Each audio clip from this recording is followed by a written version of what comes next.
Friends, 257 days of war.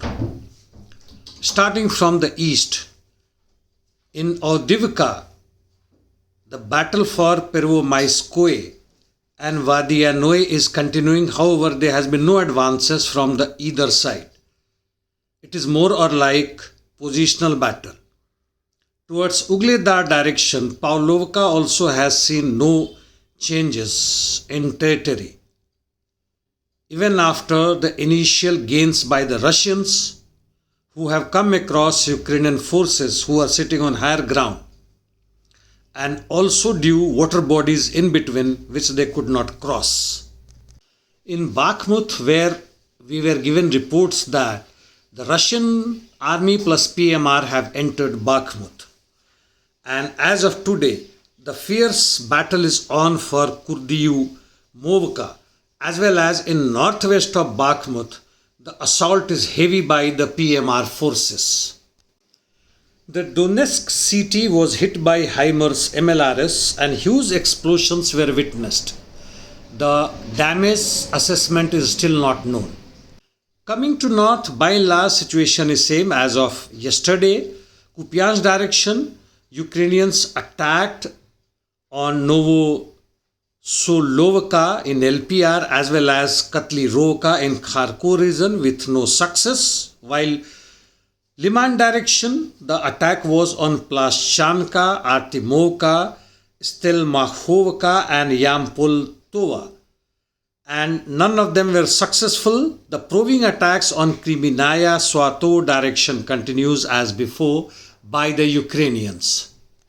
In south also, the situation by and large remains same, despite the information that the Ukrainian major counter-offensive was imminent.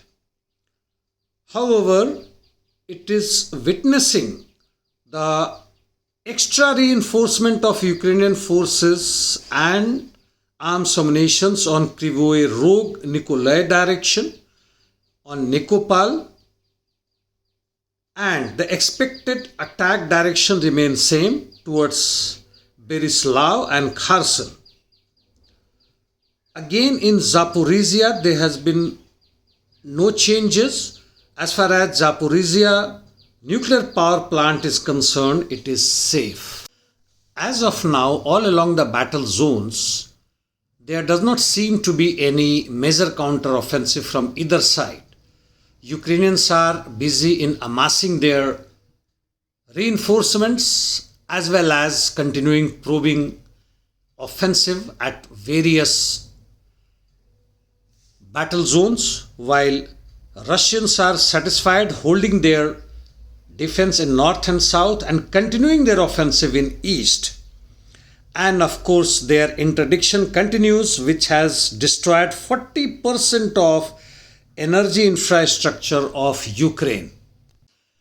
The anti-war momentum is at present not global, not even in full European Union, and neither in US and UK. However, one can make out it is building up even as far as in Brazil and in India. Yesterday there were huge protests in Italy and Moldova against the war, against their own government supporting Ukraine, against the supply of arms and ammunition to Ukraine, and against the loss of their livelihood, employment, education, and inflation, high inflation.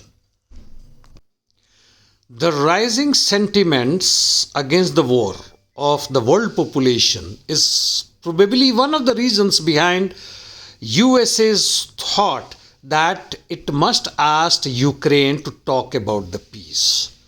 Thank you friends, that's all.